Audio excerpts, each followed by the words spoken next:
Good morning from Glasgow. It is Saturday the 17th of September 2022 and I'm off to just get a Tesla.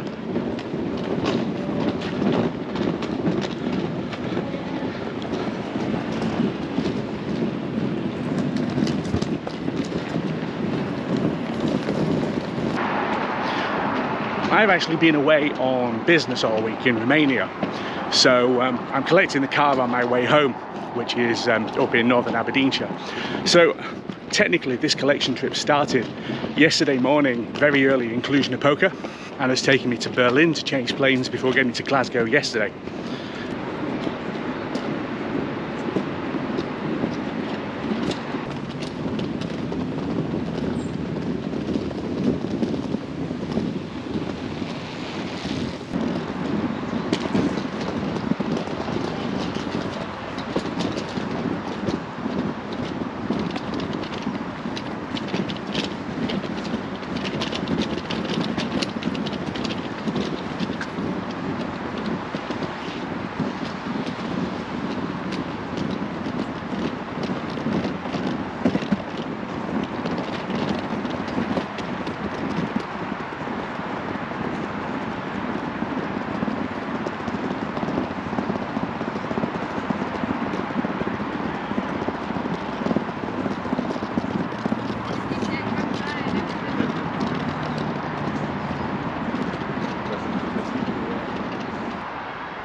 And we're done. Should we go and find it?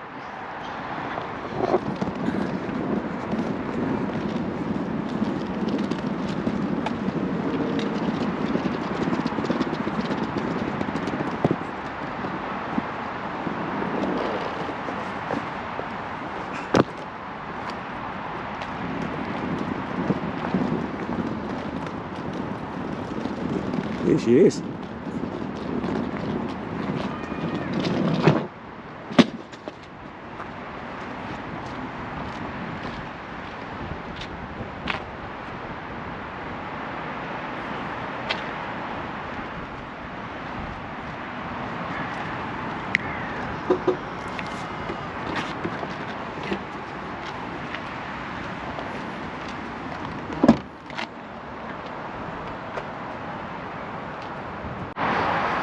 I'm seriously excited now. It's actually here and it's actually mine. So what I'm going to do first is have a look around the car and make sure that there's no odd panel gaps or any paint issues or anything like that. So let's just have a quick look.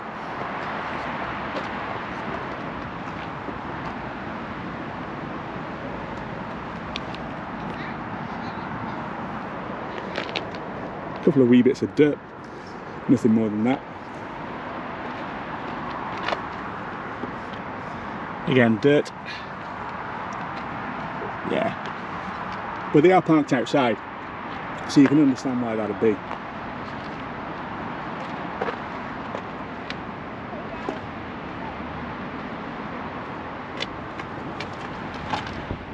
That's the edge of the plastic panel. That's all look good.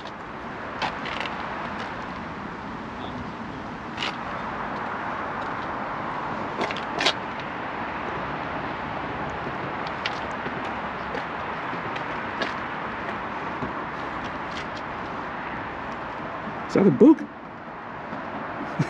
That is a dead bug, amazingly enough. As is that. As is that. But other than that, panel gaps are fine.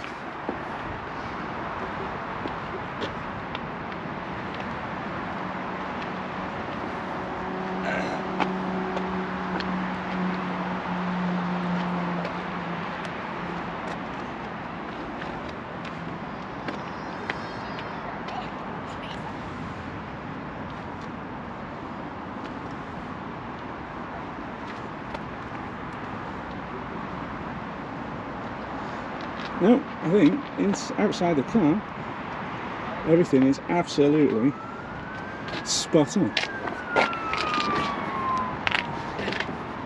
I'll just have a quick look around all of the inside as well. That's a little wee scuff mark, but frankly that's nothing, and it's more dirt actually than anything else.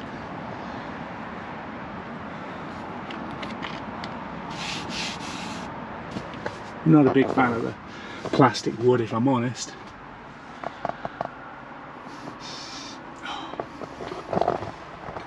It's got a new car smell. It's really got a new car smell. Okay.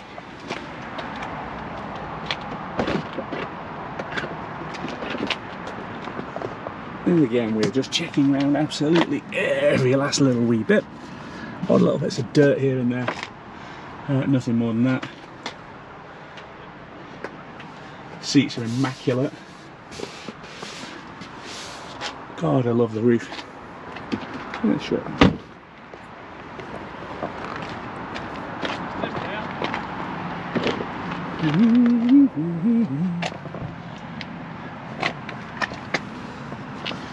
There's a couple of marks and they're all dirt. But other than that, it is really well presented.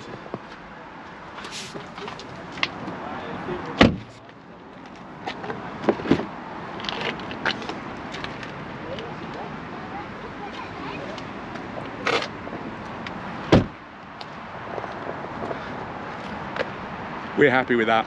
This is good.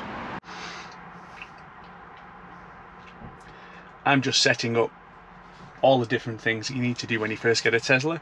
You get given a key card like this, which you need to put down here, and then you can pair this to your phone, which I've just done.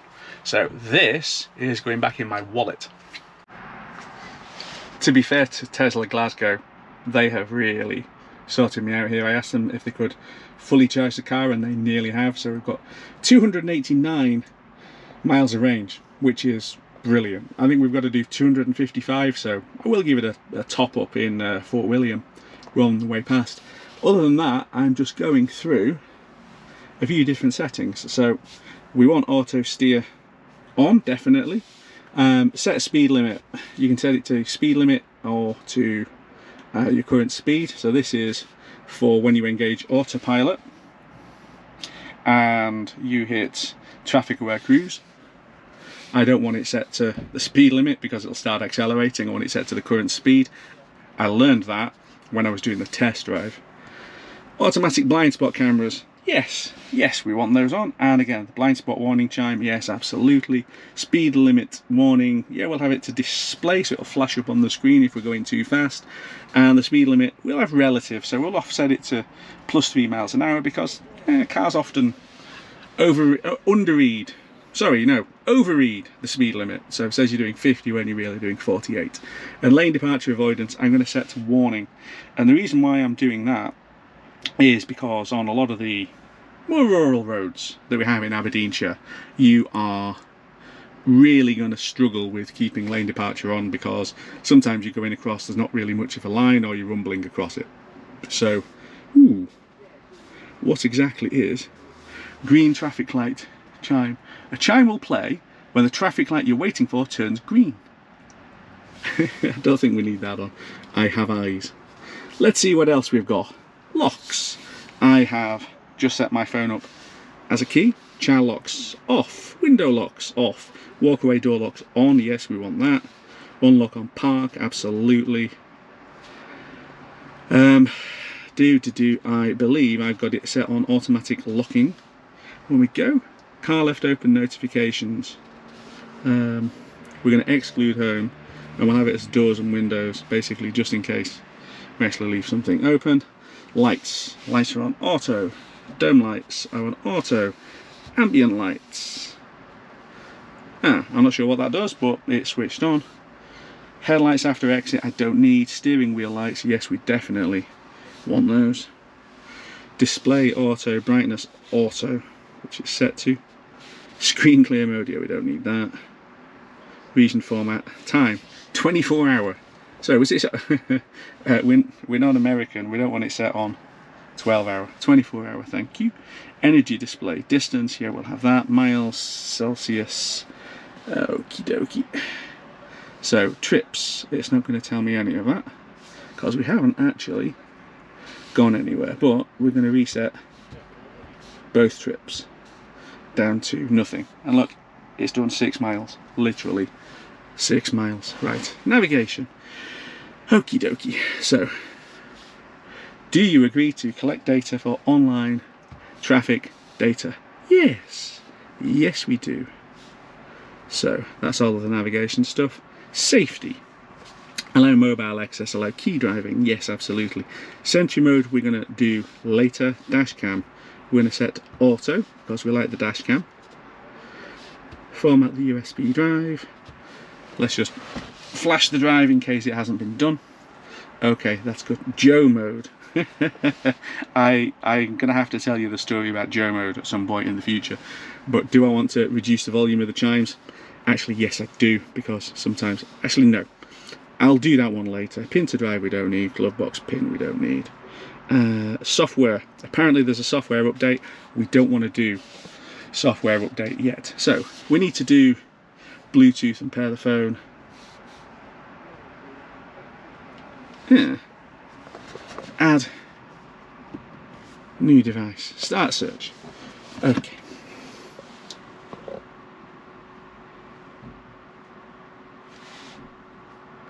Let's go on to Bluetooth settings on here. Oh, there we go. Pixel 6 Pro. Yes, that's the right number. Pair.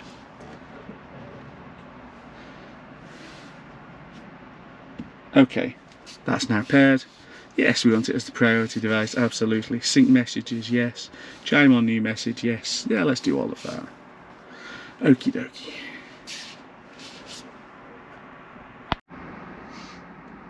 Well, we're ready to go. Off we go then. This is the first time that I've obviously driven this car.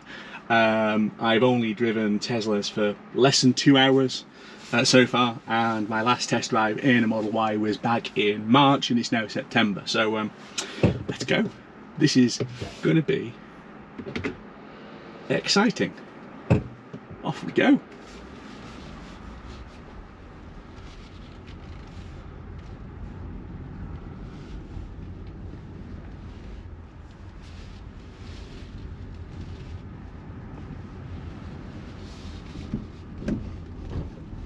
Got to find my way out of the Tesla Centre first. Feet, enter the roundabout and take the second exit. Doesn't actually know where I am, if we're honest.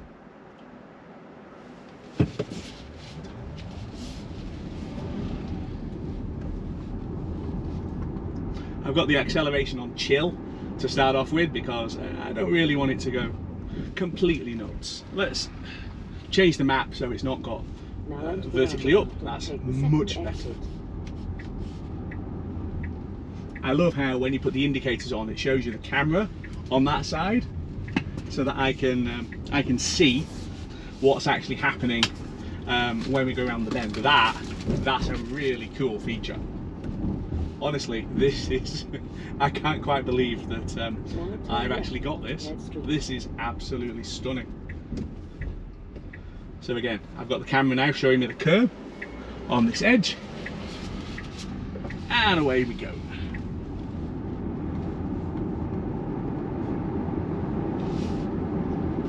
It is a lovely sunny day. Let's shut the window. It's a lovely sunny day, and I am going to go the long way home. So instead of going straight up the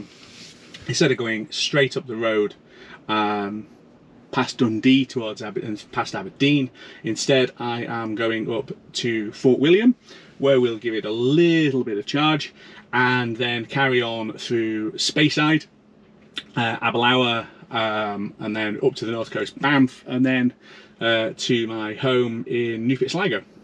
We are still navigating our way out of Glasgow from the Tesla Centre, which is on the northeast side of the city centre. You've kind of got to wiggle your way around a bit until you get to the M8 motorway. The car screen has just rebooted itself, which is interesting. Right, it's fine. It's got it. Ooh, my navigation has gone as well. So, first bug. There's not really a bug. Now bear left onto the It still knows where I am. It's still navigating. It just didn't come up initially on the screen. Anyway, off we go on to the M8 motorway. M8 slip road. We are coming up on the Erskine Bridge, which goes across the River Clyde and leads into the start of the run through the West Highlands. So I've done a few miles now in the car, and so far it's just been absolutely brilliant. I am having an absolute blast driving this car. I've got steering on standard, I've got acceleration on chill. I don't think I really want the hair trigger settings that you get with standard. We'll have a play on that at some point later, obviously, but we don't need that at the moment. And what I'm doing essentially is I'm just trying to get used to the feel of the thing. I mean, the first thing is it's got really good mirrors. I mean, the mirrors, you see a lot out of them, which is helpful because out of the rear view mirror you don't see a lot. There is a really restricted view out the back of this car, just because of the way that it's designed. So that's the first thing that I've noticed. Steering on standard is nice. It's not too twitchy, which I know sometimes cars can be. That's been absolutely fine. The navigation system has been easy to get used to, and frankly, with the big screen, oh wow! I mean, the map looks absolutely stunning. The map really does, like nothing else I've ever seen in a car. Complete with, I've got it set up with the satellite view, which makes everything look absolutely fantastic. And yeah, so I'm indicating right now to join the A82, and when you do that, it shows you out the camera on the relevant side, which again is just absolutely brilliant. We are now on the A82 heading up to Loch Lomond, which has just started over there. We haven't actually seen the loch yet, but traffic is starting to build up a little bit, with obviously all of the traffic going up into the Highlands. The car is still absolutely mega. It is just easy to drive, it's relaxing to drive. This is the first time I've had a car that's got true one pedal driving. I've had cars, obviously, and this is not my first EV. We had a Nissan Leaf back in 2014, which is, let's just say it's like an early computer compared to a modern one in comparison to this. So that had regenerative braking, but switchable literally on or off. We've got a Hyundai Ioniq EV at home, which you can again adjust the amount of regeneration. This is fixed, and I'll be honest, I did consider whether that was going to be an issue, because I did like the flappy paddles you get behind the steering wheel on some cars. But I'll be honest, so far this has been pretty easy to do. Hold on a second. Show trip information. So we've done, how far have we gone? 29 miles so far, and we're averaging 259 watt-hours per mile, which is very slightly over, very slightly under 4 miles per kilowatt hour, which is absolutely fine. It's still showing that I've got 256 miles of range, which I still find astonishing.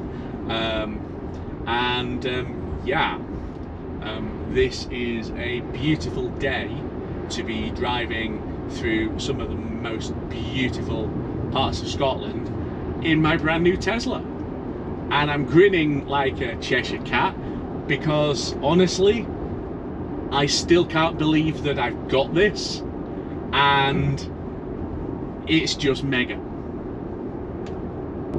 Let's try autopilot, shall we? So 2 pulls down, switches on autopilot, and then the car starts steering itself. Now, I've had cars that have got auto steering systems on them. I've driven those before, so both the Hyundai Ioniq current one, but a previous one had an auto steering system, and I'll be honest, that kind of meandered around in the lane a little bit. Then the Volvo system, I had a Volvo S90, beautiful car, still miss it a little bit, but that had auto steering as well, and I'll be honest, that system was really good, but you didn't use it a lot, and I certainly wouldn't have used it on single carriageway roads like this because it wasn't really good enough. But this is really good. This is working absolutely fine, keeping me in the middle of the lane. It is really relaxing actually, so I can have a glance around at what's happening around and obviously keep an eye on the road, but you can be less precise about needing to do that because the car is reading the road literally on the display. I've got 2 blue lines which is steering around. Even here, no, it's just lost it because the centre line is very indistinct, so it has just lost the connection, which isn't really a surprise. But yeah, a really good system. So if I put it back on now, bang bang, on it comes. So I've got set as a maximum of 56 miles an hour, and we're doing 38 because we're sat in a line of traffic, and it will happily go along at whatever speed the traffic goes to without me having to even think about it. Fab, really good.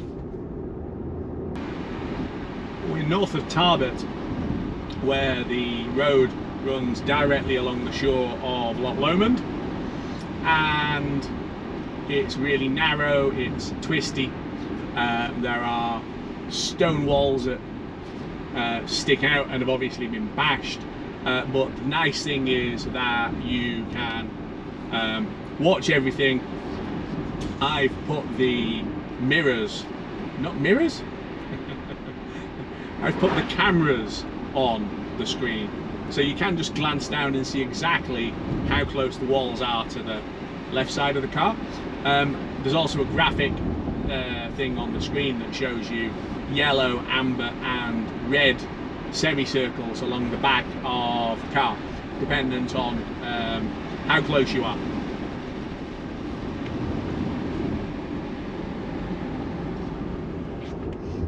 And we'll do that again just in case that was too quiet. We're now on the A82 running alongside the bank of Loch Lomond, north of Tarbert, and on this section the road runs literally on the bank of the loch and is quite narrow and twisty. So there is a stone wall, a really rough stone wall and embankment edge on the left hand side, and it's obviously been hit at various points over the years by cars. Well, you get a lot of coaches up here, tourist coaches, and basically I'm having to take it really steady.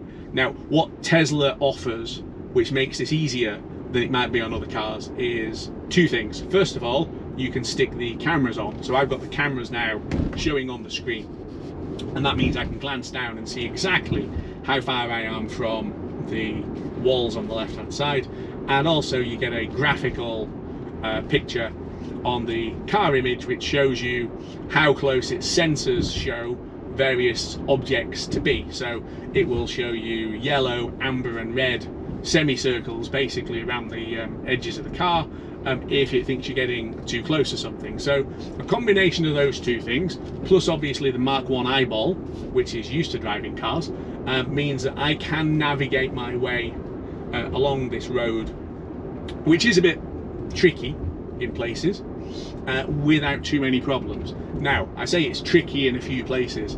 Happily, we haven't got any big vehicles coming the other way. I've seen it where there's a coach coming on one of the pinch points and everything has to stop, because if it doesn't stop then it's just going to get collected by the coach, which is just going to plough everything on. So it is a painful bit of road, to be honest, and they have looked at options over the years to try and improve it, but it is what it is. But it's not causing any problems so far for the Tesla. So we're here. Should we see how this works? Press the button on the top. Oh yes. And then Is that in? That's in. Connecting to the car, green flashing. What's it doing?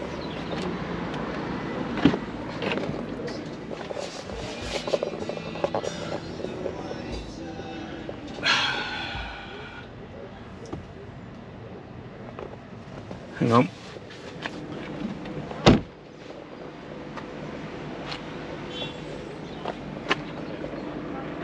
Wowzers. Okay, we're only getting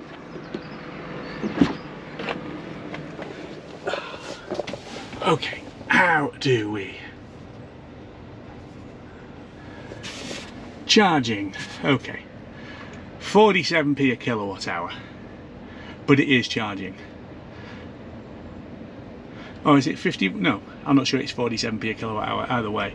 I'm not sure how much it is, but it's sticking power on. Right, I am going to go to the shop because that's the next thing we need to go and do. We're now leaving Fort William for the 146 miles back to home. That was actually quite a stressful stop, but not for the reasons that you might think. I needed basically a zap and dash, so there wasn't quite enough charge to get me home, but basically it was sensible to stick some more in. Could we have made it back all the way without it? Possibly, might have been a bit tight, but I thought I'm going to stop anyway. I'm going to the toilet, I'm going to grab something to eat, so I might as well plug it into the supercharger. The problem is it charged so quickly, and that wasn't even a full speed charge because the stall was had another car on it and it splits the power. So I think I only got 73 kilowatt, but it was charging so quickly that by the time I'd walked round the corner into Morrison's, been in the toilet, come out, grabbed the bits that I needed and then came back out again, it was way more charged than I needed it to be. So I've got 146 miles to run. So I thought, well, if I've got 200, then that's very, very comfortable. Show, you know, the family the car when we get back. And I've got 223. So I think it's 47p a kilowatt hour. So it's charged me £6.88, I think it said, for that charge, which is fine. But obviously when I'm charging at home, it's 16p a kilowatt hour, which is a little bit better. We're on the A86 south of Newtonmore, having gone from north of Fort William past Speembridge, Roybridge, and then we're heading across to the main line where we get to the A9 and the main run through the Highlands. This road, the A86, is mostly wide single track, is the best way of describing this. There is enough room for traffic to pass, but quite often it's a squeeze, and we are behind a coach, so I don't really need to worry about having to squeeze past all the traffic because I've got a coach in front of me and he is literally forcing other vehicles to pull as far off the road as they can to let us pass. There's quite a few cars behind us as well, as you can imagine, but again, it's an interesting drive for my first trip in my Tesla. And when I was planning this, knowing that I could come back through the Highlands like this was a real draw, because I could have asked Tesla to come and deliver the car to me, but I thought, no, let's go and pick it up from Glasgow and then drive it home the fun way. Obviously I have done these roads before. It is about 70 miles further, the whole journey from Glasgow up to my part of Aberdeenshire this way than it would be going direct through Perth and Dundee, but obviously it is significantly more scenic. It's also significantly slower, and being sat behind Mr. Coach here probably isn't helping, but it doesn't matter. Meanwhile, the car is still really comfy. I have been trundling along and thinking about things like, I've got acceleration set on chill, and I know some people will be like, well, what's the point in getting a Tesla and not having the acceleration on standard or sport if you pay for the upgrade? Well, I remember from the test drive that I had that trying to balance the throttle from actual power to regenerative braking at times could be quite difficult. Now, I know you get used to it, but for me, the balance, the sort of the linear nature of the way the power goes on and off when you're on chill is much better. I mean, if you want to absolutely stomp it like this, the car still goes.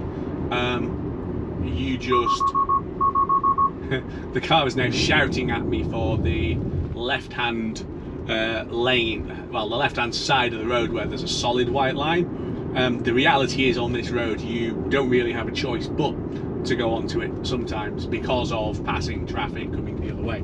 I'm sure there's a way of turning it off so it stops shouting at me. I'm not sure whether that's a good idea or not, but when we start having a delve into settings in another video, we'll have a look at what kind of things there are. I'm half an hour now from home. It's been a long trip. I've done 233 miles, and the energy consumption I'm really surprised at. Happy and surprised. So an average of 238 watt hours per mile on this run, which is more than 4 miles per kilowatt, which is, I think, a decent benchmark for efficiency. And you know, okay, so I've not been hammering this car on the trip, but there have been quite a few points where I've been driving enthusiastically, I think it's fair to say. You're making the most of the one pedal drive and the regenerative braking, which can be quite chunky when it kicks in, and it has honestly been an absolute blast of a trip. I am so happy with this car so far, and we're barely getting started with it. I've only done 234 miles in it, and already I'm just thinking, wow, wow, wow. Are there some things that you look and think, maybe they could tweak that a little bit? Sure, and we will go into that in more videos, but I am going to explore every single feature of this car with you. Hello YouTube, stay with us. And there's a lot that this thing will do that I do not know about yet, and I'm going to, that's got to be something that's explored. But this car is this. It's a car, it has wheels and seats, but it is literally the future. This is technology driving solutions for things where they've had to start thinking creatively about, okay, so what should a car be in the future? Not what can we build. So where you've got EVs where it's on the same production line as a fossil fuel car with a big motor and inverter stack dropped into the bonnet so that there's no room in the front. Tesla is all built from the ground up and designed from the ground up, so you don't have space wasted by stuff that you don't need anymore. The electric motors are literally on the axles. You've got a battery raft on the floor. Everything is hidden well away, and that creates a huge amount of space. The other point, of course, is that the battery pack being low down does give a low centre of gravity, which does make this thing chuckable. And that is something that, despite it being quite portly because it's quite high up, you can chuck this thing into a corner, and it goes. And I think the other point as well is you can use a regenerative braking almost to help steer the car round corners a little bit. Excuse me with the cough again. That regen helping steering in corners is quite interesting, actually. I'm sure it's very silly and not something that people should be using. It's not an excuse to go absolutely hooning it into corners that you're going to struggle with, but it does make a difference. Anyway, I'll be back on in about 20 minutes when we get home. And that is where my GoPro decided to stop recording audio. So that's it for this video. Please like and subscribe. We have got so many more videos to come on Just Get a Tesla.